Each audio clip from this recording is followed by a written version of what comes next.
Ngayon mga boss, magta-timing tayo ng distributor ni Bossing. So yan. Dito meron tayo ditong nilagay na na timing mark.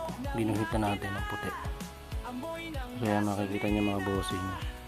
Ayan yung white na yun. Yan. Yung white na yun ang timing mark natin mga Bossing. So syempre para ma-timing natin ng maayos, gamitan natin ng timing light mga boss. So ito yung timing light natin mga boss. Timing light.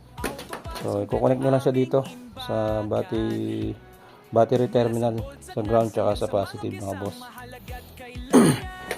So yan, connect na natin mga boss.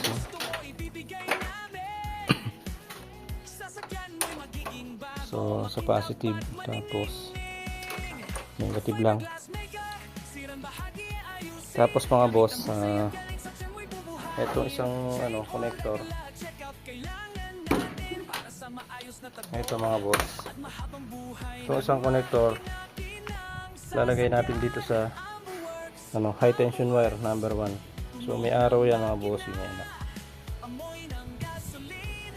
Kaya may arrow yan. So dapat doon nakatutok yan sa may sa timing belt. So magiging lagay natin dyan mga bossing. Ito yung arrow. Ganyan. So ayan mga boss. Doon nakaturo yung arrow mga bossing. So ngayon, para may timing natin mga bossing, gagamitan natin ng timing light. Banda rin natin yung engine. So start muna natin yung engine mga boss.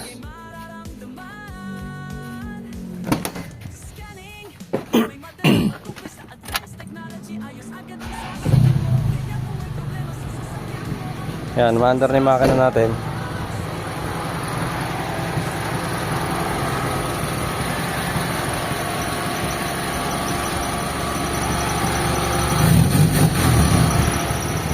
Kaya mga boss, tingnan natin kung saan yung timing niya. So, sobrang advanced mga bossing ngayon.